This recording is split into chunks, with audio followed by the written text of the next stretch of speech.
আমি প্রণাম জানাই নরেন্দ্র দামোদর দাস মোদীকে।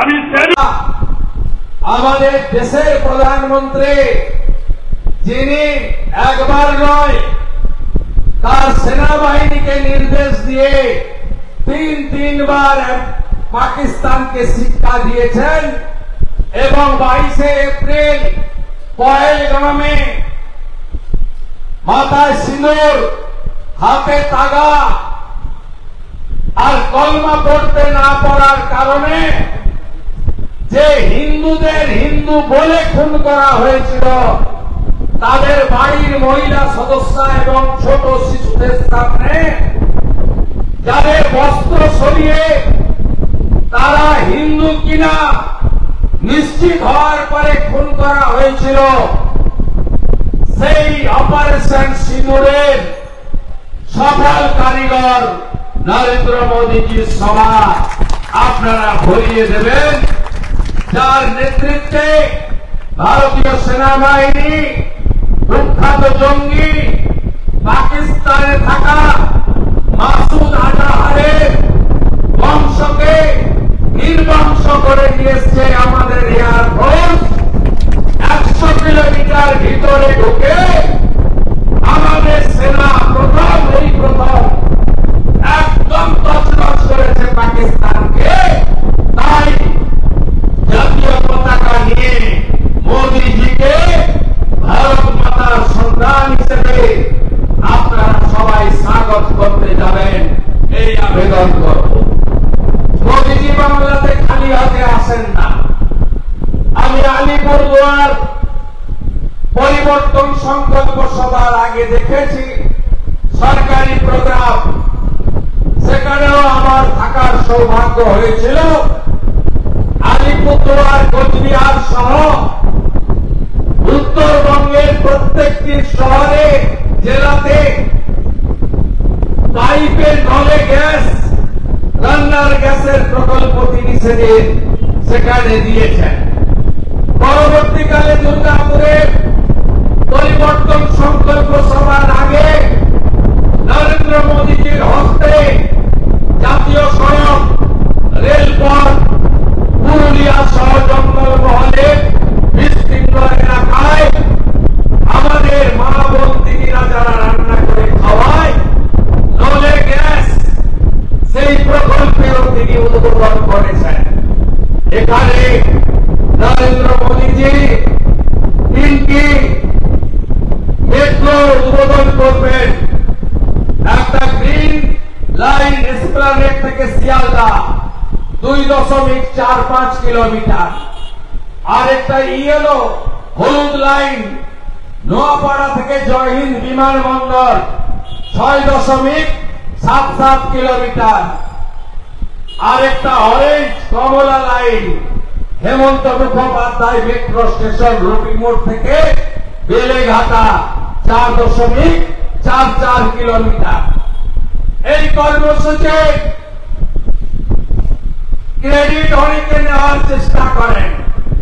বন্ধু, হিসাব আর তথ্য বলেছে নরেন্দ্র মোদী প্রধানমন্ত্রী না হলে, তার বিশেষ দৃষ্টি কলকাতা মেট্রোয় না থাকলে আমরা পশ্চিমবঙ্গের মানুষ আমাদের সিটি অফ জয়, আমাদের তিলোত্তমা নগরী, আমাদের এই কলকাতা গর্বের শহর, এখানে আমরা মেট্রো সম্পূর্ণ করতে পারতাম না। রাজ্য সরকারকে বলবো, দয়া করে চিংড়ি ঘাটাতে যে সামান্য সমস্যা আছেন করে রেখেছেন, তাড়াতাড়ি মিটিয়ে দিন। গোটা কলকাতায় মেট্রো নেটওয়ার্কে চলে আসবে। 2019-20 সাল প্রধানমন্ত্রীর নাম কি? নরেন্দ্র মোদী। আজকেও তিনি।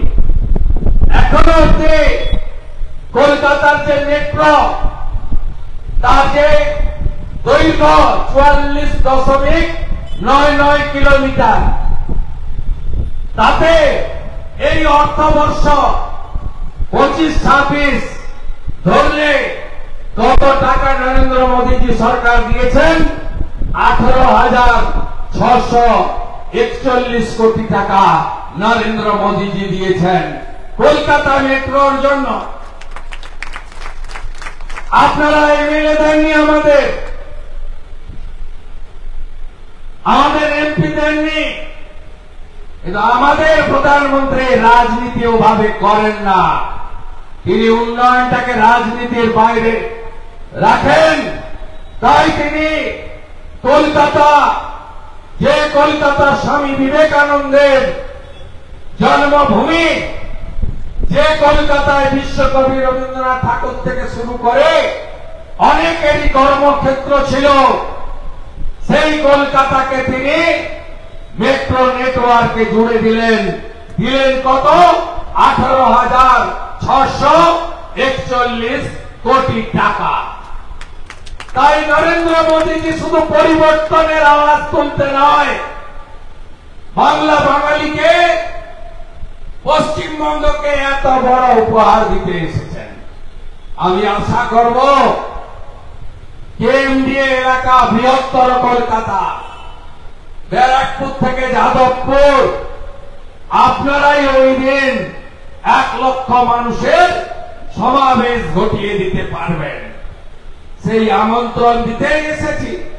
সাথে সাথে সরকারি কর্মসূচির বাইরে পরিবর্তন সংকল্প সভা কেন? পশ্চিমবঙ্গে পরিবর্তন কেন? আমি আসার আগে তাপস দা, তমগ্ন ভাই, বন্ধু সজল আপনাদের কাছে বলেছে, আগের বক্তারাও হয়তো বলেছে। আমি আপনাদের কাছে বলি, আমরা যদি এই পশ্চিমবঙ্গকে বাঁচাতে না পারি, তাহলে সত্যিকারে এই পশ্চিমবঙ্গে সমস্ত কিছু বিপন্ন হয়ে যাবে। আপনি এক একটা করে যদি সেক্টর দেখেন, বক্তব্যের অনেকটাই সজল ঘোষ শিক্ষা নিয়ে বলেছে। আপনি ভাবতে পারেন 3.5 মাস উচ্চ মাধ্যমিক ফলাফল প্রকাশের পরে অ্যাডমিশন হলো না, গোটা ভারতবর্ষে অ্যাডমিশন কমপ্লিট। জয়েন্টের রেজাল্ট বেরোলো না, এমবিবিএস এর ভর্তি বন্ধ।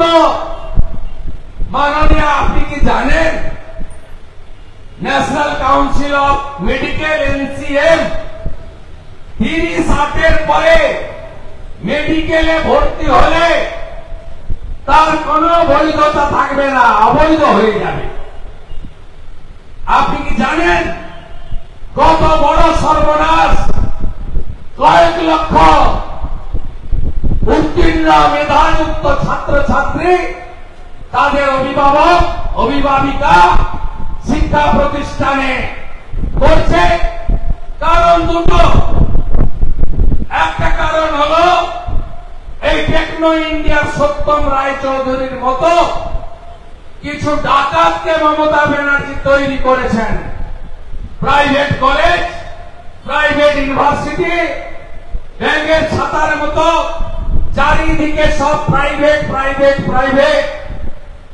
কত টাকা ভর্তি করতে লাগে, সেমিস্টারে লাগে, হোস্টেলে লাগে, ছোট বাচ্চাদের গাড়িতে লাগে।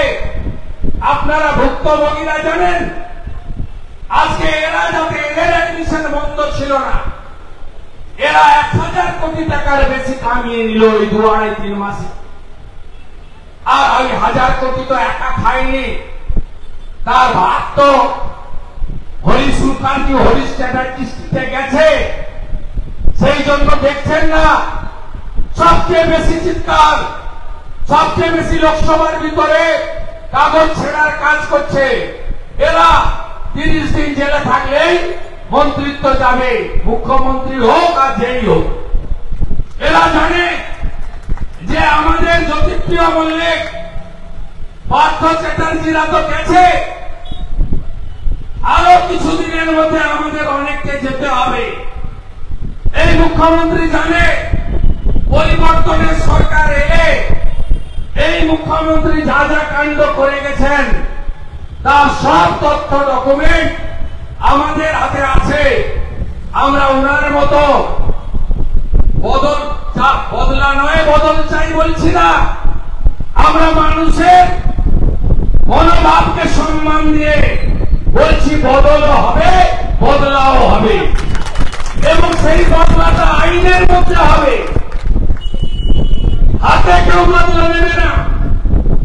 এবং সেটা যদি হয়, এই সব অংশ এই মুখ্যমন্ত্রী জেলে থাকবেন অনেক দিন। সঙ্গে ভাইপো তো আগেই যাবে, বড় বড় কথা। হেমন্ত বিশ্ব শর্মা, শুভেন্দু অধিকারী, আরে ভাই আমার ঠিক ছুতে পারবি না, যা না কোর্ট খোলা আছে। ওই বিয়াদব ডায়মন্ড হারবারে চুরি করে যেতা, ওই দুটো প্রপার্টি ইডি অ্যাটাচ করেছে 8,15,00,000 টাকা। 25 বার ইডি ডেকেছে, 5 বার গেছে, 20 বার এদিক ওদিক করে বলে কাটিয়েছে। যার পাসপোর্ট জমা থাকে তিনি ভাষণ দিচ্ছেন বড় বড়, যার প্রপার্টি অ্যাটাচমেন্ট হয়েছে। আমরা তো আশ্চর্য হয়ে যাই, কি করে এইসব লোক বাইরে থাকে আর দেশের স্বরাষ্ট্রমন্ত্রীকে, প্রধানমন্ত্রীকে পার্সোনাল অ্যাটাক করে, সংবিধানকে আক্রমণ করে। তাই এরা শুধু শিক্ষা ব্যবস্থা নয়, 8,200 স্কুল বন্ধ নয়, 6,888টা ইন্ডাস্ট্রি বন্ধ হয়েছে এই সরকারের আমলে। টাটাকে তাড়ানো থেকে শুরু করে আপনি সর্বত্র দেখবেন সব ইন্ডাস্ট্রি বন্ধ। বামফ্রন্টের সময় ঋণ ছিল 1,98,000 কোটি টাকা, মাথা পিছু 19,000 টাকা করে। এই মুখ্যমন্ত্রী মমতা ব্যানার্জির আমলে ঋণ হয়েছে 7 লক্ষ কোটি টাকা, মাথা পিছু 70,000 করে টাকা ঋণ হয়েছে পশ্চিমবঙ্গের জনগণের। পশ্চিমবঙ্গে নথিভুক্ত বেকার হয়েছে শিক্ষিত 2,15,00,000। পরিযায়ী শ্রমিক, শুধু পরিযায়ী শ্রমিক নয়, যত মেধাযুক্ত কম্পিউটার ইঞ্জিনিয়ার থেকে ভালো MBBS থেকে কেউ নেই বাংলায়। পাশেই ভুবনেশ্বর, হায়দ্রাবাদ, পুনে, নাগপুর, তারপরে তো বিদেশ আছে। গোটা বিদেশে চলে যাচ্ছে, কাউকে আপনি পাবেন না। একটার পরে একটা সেক্টর যদি বলা যায় ধ্বংস করেছে বাংলাকে। 14 বছর 4 মাস নো ডিপ সি পোর্ট, একটাও পোর্ট করতে পারেনি। ভোট এলেই বলে তাজপুরে পোর্ট হবে, আগে বলতো কুলপিতে পোর্ট হবে, সাগরে পোর্ট হবে, একটাও পোর্ট করতে পারেনি। গুজরাট আর উড়িষ্যায় যান, দেখবেন ছোট ছোট 100টা করে ডিপ সি পোর্ট বানিয়েছে। গঙ্গাতে এত জল কোথাও পাবেন না। আমাদের এই গঙ্গার পাশে ছোট ছোট পোর্ট বানানোর জন্য যে পরিকল্পনা ভারত সরকার, হলদিয়া থেকে বেনারস পর্যন্ত, কাশী পর্যন্ত 1500 কিলোমিটার যে প্রকল্প, কোথাও কিছু করতে পারেনি। আপনারা দেখবেন, আপনারা বলুন এয়ারপোর্টের কথা। একটা নতুন এয়ারপোর্ট হয়েছে, একটাও 14 বছর 4 মাসে একটাও নতুন এয়ারপোর্ট হয়নি। পাশে ছোট্ট রাজ্য উড়িষ্যা, ওখানে যান 20টা এয়ারপোর্ট পাবেন। আমি ঝাড়খণ্ডে থেকে এসেছি, ধানবাদ থেকে, রাঁচি থেকে, জামশেদপুর থেকে অসংখ্য ছোট ছোট এয়ারপোর্ট, ইন্ডাস্ট্রিয়াল এয়ারপোর্ট, রাজ্য সরকার, কেন্দ্র সরকার, ইন্ডাস্ট্রি সবাই বানিয়েছে। এখানে হাসিমারাতে মাত্র 37 একর জমি চাইল ভারত সরকার, আর্মি এনওসি দিয়ে দিল। হাসিমারা এয়ারপোর্টে ডোমেস্টিক এয়ারপোর্ট চালু করবে, দেবে না জমি। বলাইকুন্ডা 25 একর জমি চাইল, দেবে না। এয়ারফোর্স এনওসি দিয়েছিল ডোমেস্টিক এয়ারপোর্টের জন্য, জমি দেবে না। জ্যোতিরাদিত্য সিন্ধিয়া মন্ত্রী ছিল, আমার কাছে ডকুমেন্ট, ভাঙড়ে এয়ারপোর্টের জায়গায় এয়ারমার্ক করলো, ইনি লিখে দিলেন নো ল্যান্ড, জায়গা আমি দেব না। আপনারা জানেন বন্ধু, কলকাতা এয়ারপোর্টে কটা মাত্র রানওয়ে, এত বড় ইন্টারন্যাশনাল এয়ারপোর্ট, মাত্র একটা রানওয়ে। কেন্দ্রীয় সরকার টাকা দিয়েছে। আন্ডার 17 যখন হয় যুব ভারতী ক্রীড়াঙ্গনে, তখন এয়ারপোর্টকে নতুন করে সাজিয়ে দিয়েছিলেন নরেন্দ্র মোদীজির সরকার।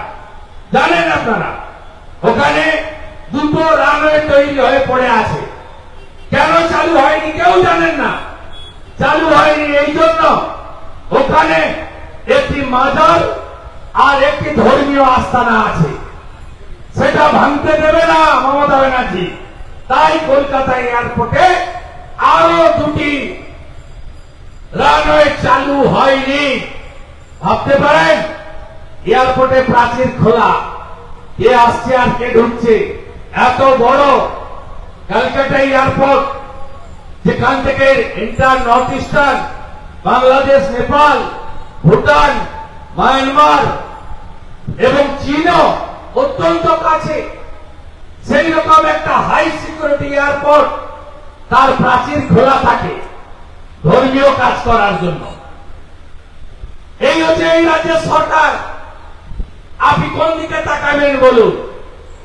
বাবা সাহেব আম্বেদকর তিনি রিজার্ভেশন নিয়ে গেছিলেন এসটিদের, এসসিদের। পরবর্তীকালে বিশ্বনাথ প্রতাপ সিং, লালকৃষ্ণ আদবানির লড়াই, মন্ডল কমিশন, ওবিসি রিজার্ভেশন। পরবর্তীকালে নরেন্দ্র মোদীজি যারা উচ্চ বর্ণ কিন্তু অর্থনৈতিকভাবে দুর্বল, তাদের জন্য ইডব্লিউএস, এতগুলো রিজার্ভেশন সংবিধান ভারত সরকার বিভিন্ন সময় দিয়ে গেল।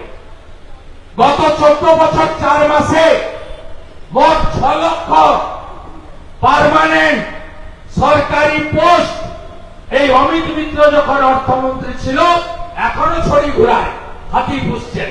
মুখ্যমন্ত্রীর ফাইন্যান্সিয়াল অ্যাডভাইজার অনেকগুলোই আছে।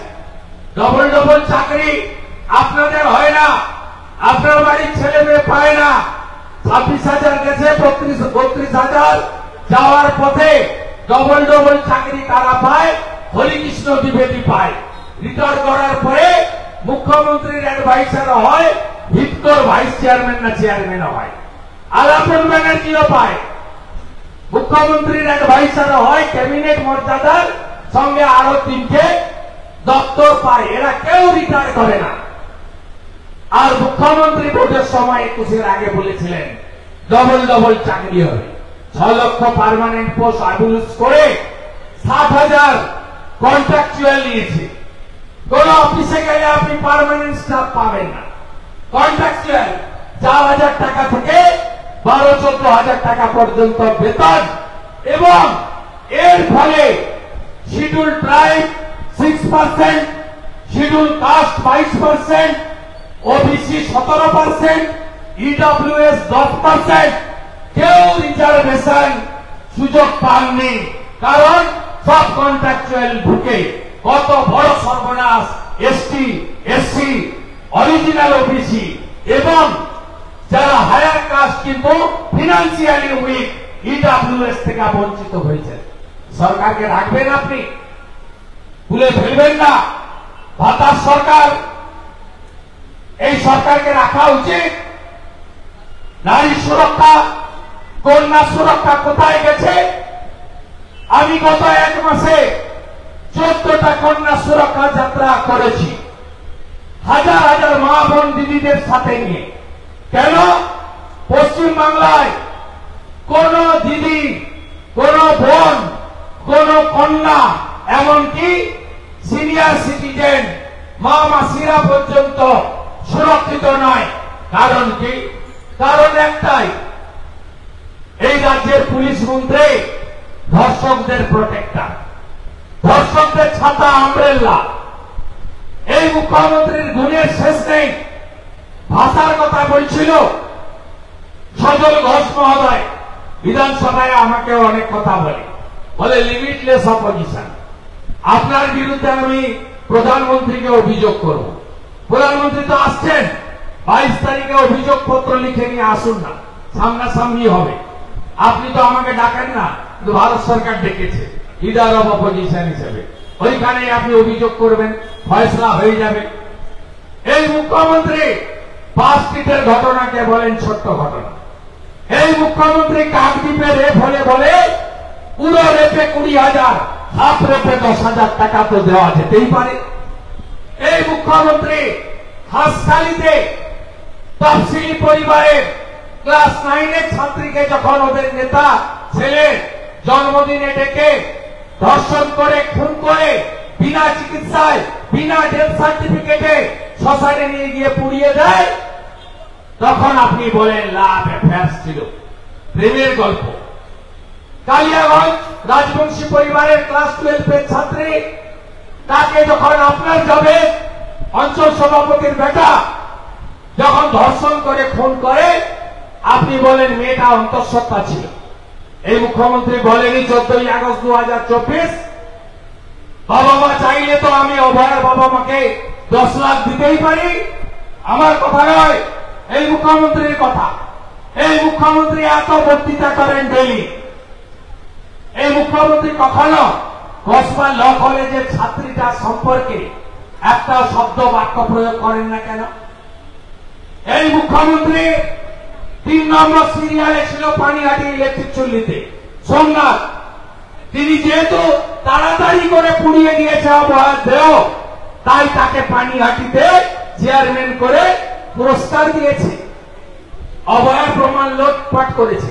14ই আগস্ট মাঝরাতে বিশেষ সম্প্রদায়ের বিশেষ লোকেদের এনে গাড়ি ভর্তি করে কামারহাটি থেকে, বেলগাছিয়া থেকে ছোট ছোট ট্রাক ভর্তি করে অতীন ঘোষ আর্জিকর ভেঙে দেয়নি প্রমাণ লোপাটের জন্য।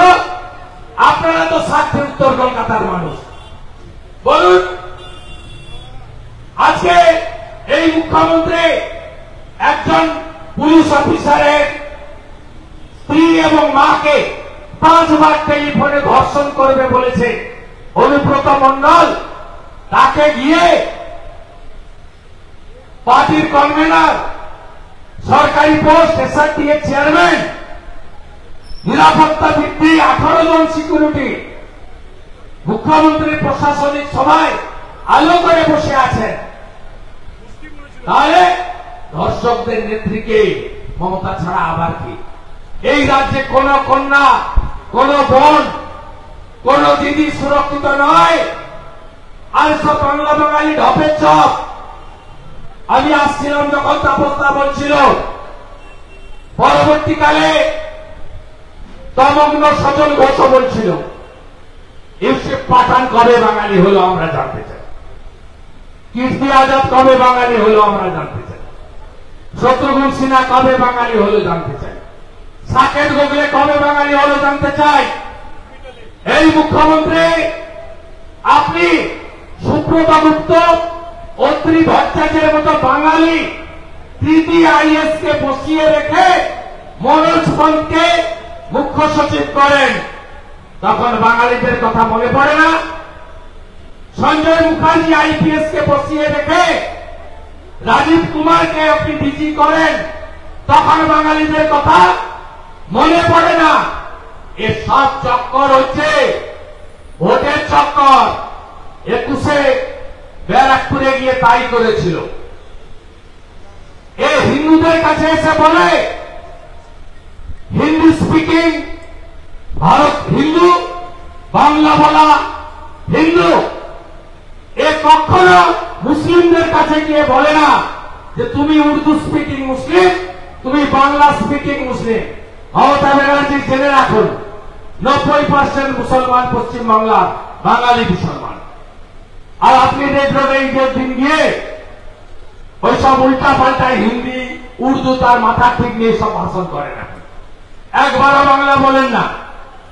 বড় বড় কথা, চক্করটা একটাই, ভাগ করো। এই জন্য তো পশ্চিমবঙ্গে খুব প্রয়োজন যোগী আদিত্যনাথের স্লোগান, বাটেঙ্গে তো কাটেঙ্গে। বাটনা মত, ব্রাহ্মণ ক্ষত্রিয় বৈশ্য শূদ্র ভাগ হবেন না।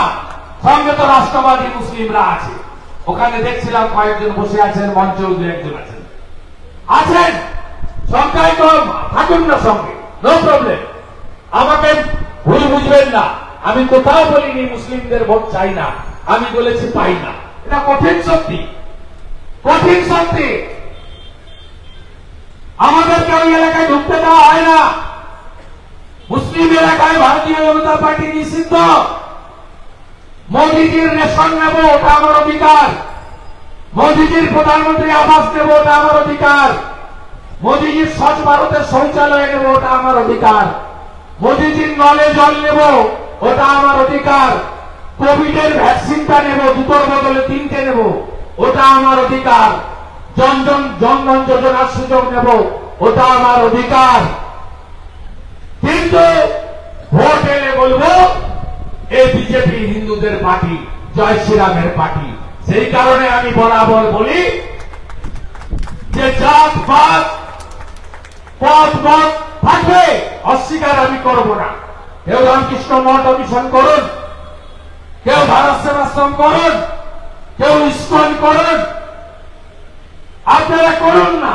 ঠাকুর অনুকূল চন্দ্র করুন, বাবা লোকনাথ ব্রহ্মচারী করুন, যা খুশি করুন।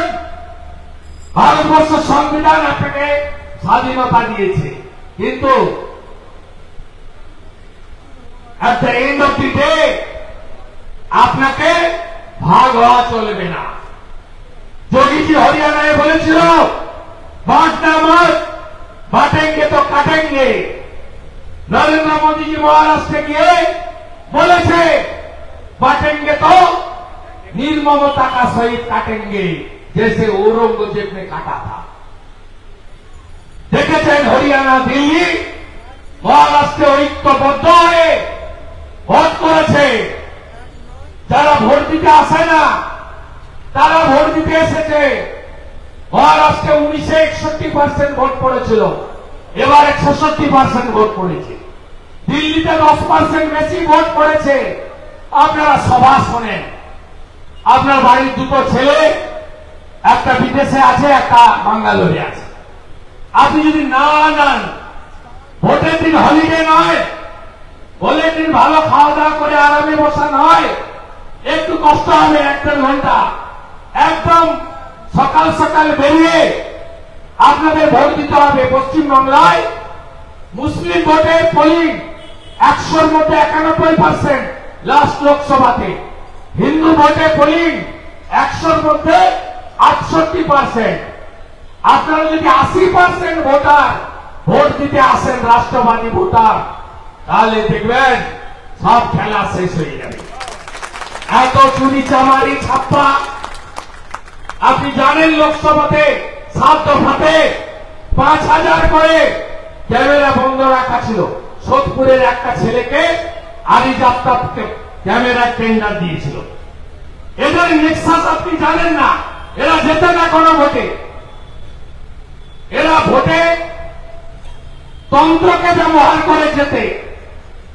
কখনো ভোটের দিন, কখনো গণনার দিন। 7 দফাতে ভোট হয়েছে, প্রতি দফায় 5000 করে ক্যামেরা 4 ঘন্টা করে বন্ধ ছিল। সকাল 8টা থেকে 10টা, বিকেল 4টে থেকে 6টা। আইপ্যাড তালিকা করে দিয়েছিল কোন এলাকায় কোন ক্যামেরা কখনো বন্ধ থাকবে, ওখানে ছাপ্পা হবে। আমার কাছে ডকুমেন্ট আছে বন্ধু, সঠিক সময় বের করে দেবো। তথ্য আছে, ক্যামেরা বন্ধ করে ছাপ্পা মেরে, এমনকি এই যে ভাইপো গোলাবাজ চিটিংবাজ, এই ভাইপো 7 লাখ ভোটে নাকি জিতেছে। আপনি জানেন 900-র বেশি বুথে সেলোটেপ লাগানো ছিল, একটা মাত্র খোলা ছিল, সেটা হলো কোন বাগানে পাবেন না, কোন টবেও হবে না, বীজ দোকানে গেলেও পাবেন না। আর এই যে শিয়ালদা স্টেশন থেকে নার্সারিতে চারা বিক্রি হয়, কোথাও যদি গিয়ে বলেন যে ঘাস ফুলের চারা দিন না, নিয়ে যাব, পাবেন না। ওই এপাং ওপাং ধপাং, যার ছবি সুদীপ্ত সেন আর গৌতম কুণ্ডু কিনত, তার আঁকা 1 কোটি টাকা 1.5 কোটি টাকায় ছবি বিক্রি করতেন তিনি, তার আঁকা। এই ছিন্ন বলে এই ঘাস ফুল ছাড়া আর ডায়মন্ড হারবারে কোন প্রতীক বা বোতাম খোলা ছিল না, সেলোটেপ লাগানো ছিল, এমনকি নোটাতে লাগিয়ে রেখেছে। 8 জন করে পোলিং এজেন্ট জাহাঙ্গীর বাহিনী, একজন অফিসিয়াল আঞ্চলিক দল তৃণমূলের, আর 7 জন ড্যামি। 8 জন করে গুন্ডা ভিতরে। আপনি যদি গিয়ে ভিতর থেকে চিৎকার করেন যে আমি পদ্ম ফুল বা অন্য কোন প্রতীক খুঁজতে পাচ্ছি না, বেরিয়ে এলেই মারবে স্বাভাবিকভাবে। আবার যদি নাও টেপেন, শব্দ না হয়, তাও মারবে। এই করে 7 লাখ ভোটে জিতেছে। ও কি অত বড় নেতা নাকি? ডায়মন্ড হারবারে সোমেন মিত্র অনেক বড় নেতা, 70,000 ভোটে জিতেছে। অনেক বড় নেতা আবুল হাসনাত খান 50,000 ভোটে জিতেছিল। অনেক বড় বড় নেতা শ্রমিক লাহিড়ী 90,000 ভোটে জিতেছিল।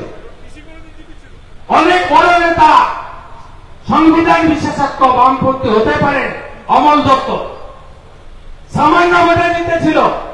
আর এই একটা চিটিংবাজ, 11-র পরে আসা মাল, টাকা ছাড়া কিচ্ছু জানে না, কয়লা খায়, বাড়ি খায়, পাথর খায়, গরু পাচার করে, দেশি মদের বোতল থেকে 2.5 টাকা করে পার মদের দোকান থেকে তোলে, ডিয়ার লটারি আর মাটির লটারি ওর ব্যবসা। ওই 7,15,000 ভোটে জিতেছে। প্রমাণ করে দেব ডায়মন্ড হারবারে কি কায়দাতে ভোট হয়েছে, কি কায়দাতে লুট করেছে। তারপরেও তৃণমূল কত? 2,75,00,000। পার্সেন্টেজ কত? 46। এত কাণ্ডের পরেও মুসলিমদের মাত্র 0.65 পেয়েছি আমরা, 1% না। আমরা কত পেলাম? 2,33,27,000। পার্সেন্টেজ কত? 39। গ্যাপ কত? মাত্র 42। মেকআপ হবে কত? 22 লাখ ভোট পেলে উল্টে যাবে। লিড কত? 92টায়। দরকার কত? 148। 145টা বিধানসভায় 40% করে ভোট। একদম একে ফেলার কাছে আমরা চলে এসেছি। বাড়ি থেকে বেরিয়ে আসতে হবে। সনাতনীদের 80% পোলিং করতে হবে। বাড়িতে থাকা যাবে না। অ্যাবসেন্ট ভোটারকে আনাতে হবে। এখন থেকে মার্চ এপ্রিল মাথায় রাখুন, প্ল্যান তৈরি করুন। 1947 20 জুন মোহাম্মদ আলী জিন্নাহ বললেন, কলকাতা সহ অবিভক্ত বঙ্গ চাই। স্বামী প্রণবানন্দ আর ডক্টর শ্যামাপ্রসাদ মুখার্জি বললেন, আরে ভাই, আমরা হিন্দুরা এখানে মেজরিটি, আমি কেন তোমার সঙ্গে পাকিস্তানে যাব? তখন ইংরেজের শাসকরা বললেন, এখন যেটা অ্যাসেম্বলি, তখন সেটা ছিল আইনসভা, ভোট করো। ভোট হলো। ডক্টর শ্যামাপ্রসাদ মুখার্জি সহ 58 জন ভোট দিলেন ভারত মুক্তির পক্ষে। আর 21 জন মুসলিম আইনসভার এমএলএ ভোট দিলেন পাকিস্তান মুক্তির পক্ষে। ব্রিটিশরা বলল মেজরিটি চেয়েছে ভারতে থাকতে, তাই পশ্চিমবঙ্গ তৈরি হল। ডক্টর শ্যামাপ্রসাদ মুখার্জি যারা দেশ ভাগ করেছিলেন তাদের বললেন, তোমরা দেশ ভাগ করেছ, আমি পাকিস্তানকে ভাগ করে দিলাম। সেই বঙ্গভূমি আপনার হাতে আর নাই। আমাদের ভারতীয় মুসলমানদের সঙ্গে কোন বিরোধ নেই।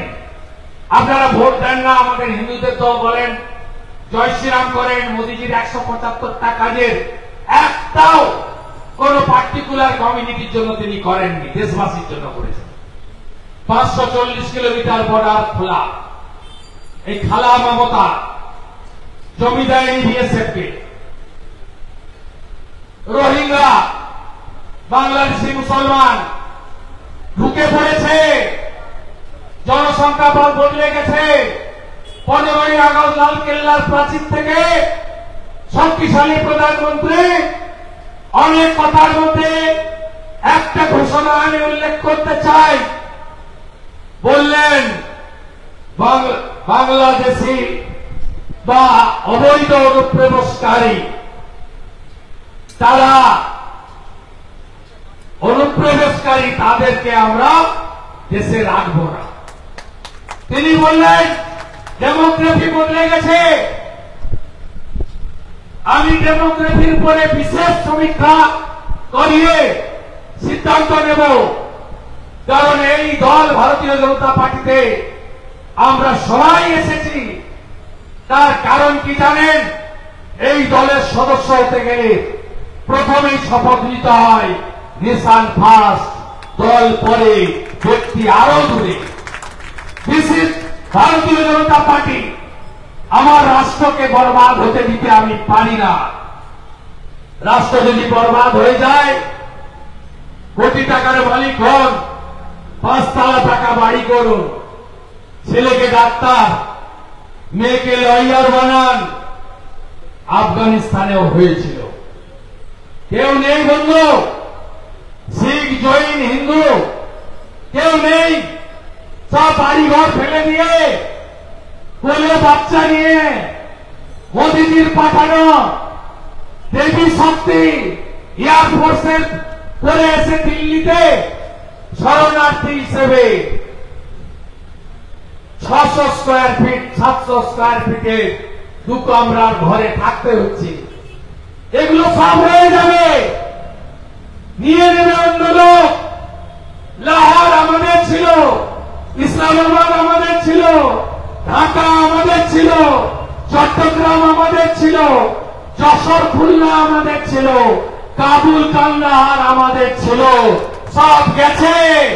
26-এ যদি না দাঁড়াতে পারেন, কলকাতা, শিলিগুড়িও আমাদের থাকবে না। তাই এ লড়াই বাঁচার লড়াই, এ লড়াই জিততে হবে।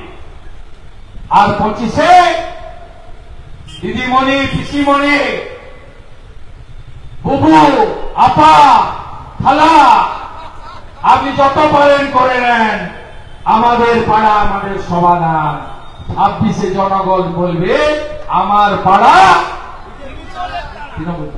আমার পাড়া, আমার পাড়া, আমার পাড়া, আমার পাড়া, আমার পাড়া, আমার পাড়া, আমার পাড়া, আমার পাড়া। দেখা হবে পরশুদিন লক্ষ মানুষের সমাবেশে। মোদীজির স্বাগতম।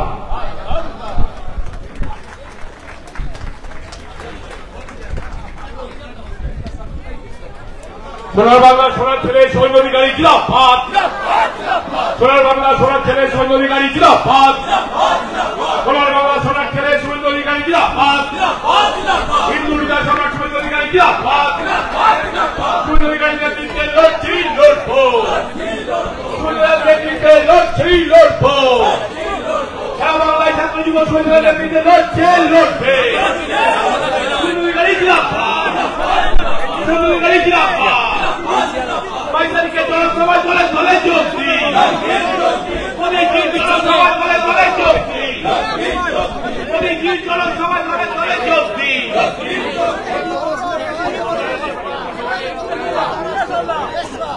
আমি ধন্যবাদ জানাবো যে সমস্ত মন্ডল প্রেসিডেন্টরা